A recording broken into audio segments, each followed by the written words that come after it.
رحمت و غفران، ماه نجات از نیران، نامش چی؟ رمضان. نامش چی؟ رمضان. ماه رحمت و غفران، ماه نجات از نیران، نامش چی؟ رمضان. نامش چی؟ رمضان. آن هست کلام الله نازل شد بر مصطفی، نامش چی؟ قرآن. نامش چی؟ قرآن.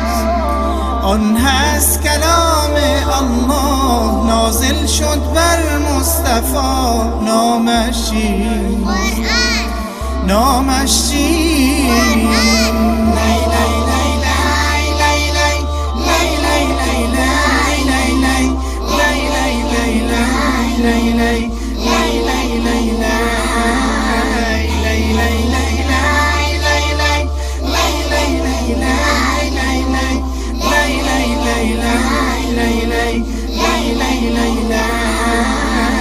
شبیست در رمضان، در آن نازل شد قرآن، نامش چی؟ شب قدر. نامش چی؟ شب قدر. شبیست در رمضان، در آن نازل شد قرآن، نامش چی؟ شب قدر. نامش چی؟ شب قدر. آن غاری که بود محمد، روز و شب در آن متعبد، نامش چی؟ غار حرا. نامش چی؟ غار حرا. آن غاری که بود محمد، روز و شب در آن متعبد، نامش چی؟ غار حرا. نامش چی؟ غار حرا.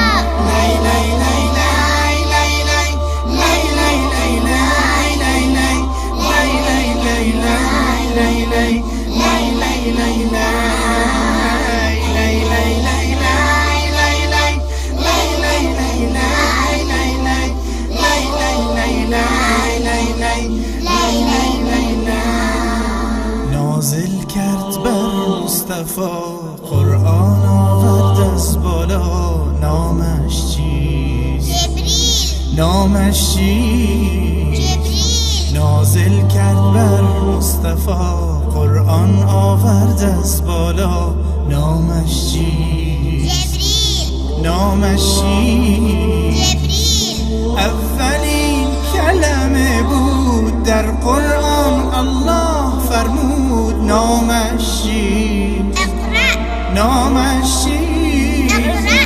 اولین کلمه بود در قرآن، الله فرمود، نامش چیست؟ اقرأ. نامش چیست؟ اقرأ.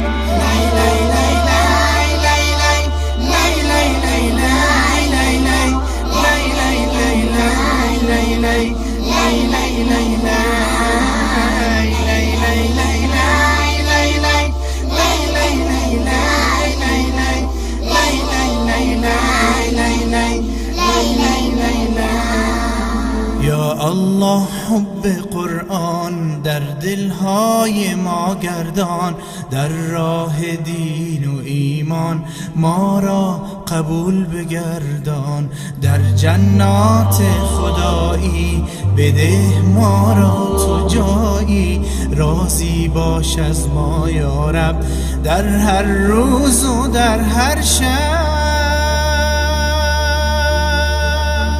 آمين يا رب العالمين.